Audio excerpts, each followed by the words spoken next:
laxanku waa aniga qisada heestu nimcay iyadoo duuduub aynu qaadanayna waxba tafaariqayn mayno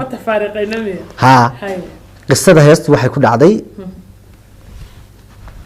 inan bay ku dhacday markaas Sidiiq uu ka sheekeeyay uu ku qoray ciwaan dhan buu ka sameeyay Facebook marka halkaas dadku ka qisadii oo ay ka akhrisanayaan iyadoo dhameystiran way hadan in ka soo qabto waan jajabinaya anigu laakiin isagu si fiican buu hayaa qisadii oo dhameystiran marka waa qisad dhaba oo isku duuban dareenka iyo fariinta anigu baa gudbinay الله إلهي عجيبتي وruntii qof fiiri waxaan guud ka saartaa eedana wali gelin balcod kaasi iyo waliba fanaanka BK markaan leeyahay mikrofoonka qaado aniga iyo inta xilligan barnaamijka daawanaysana sida roobka hanoogu daado waa ku kaas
gafadan tahay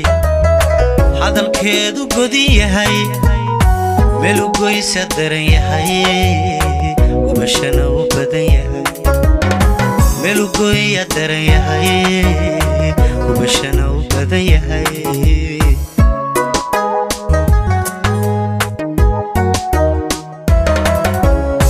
inkastoo ay gafadan tahay hadalkeedu godi yahay meel u goya daran yahay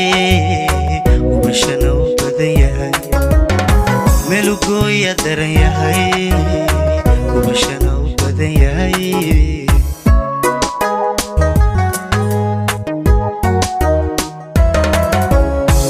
ma jiraan waxaan galay ee waa igu garan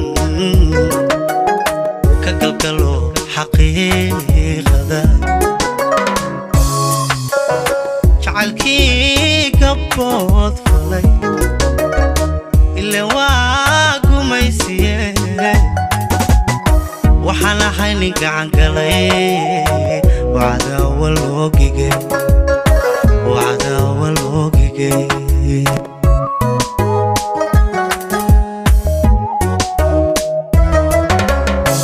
ma jiraan waxaan galay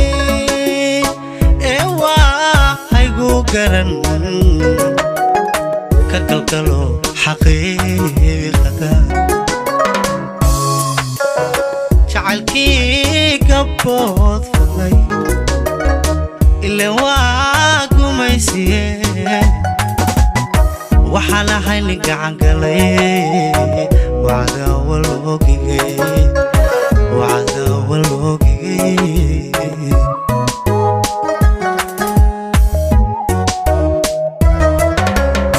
garna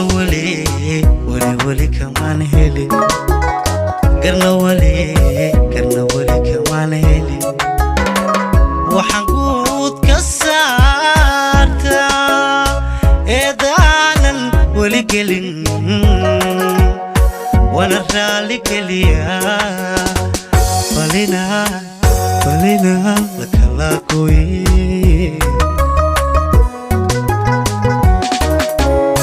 garna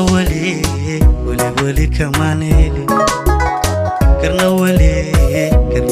kamaan helin waxaan guud ka saartaa eedaanan weli gelin wana raali geliyaa falina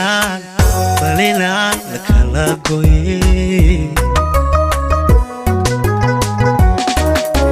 alla garna weli kamaan helin garna weli kamaan helin waxaan guud ka saartaa eedaanan weli gelin wana raali geliyaa falinaan lakala gooye alla ilaha biigkay halkaa iigu jooji dee intii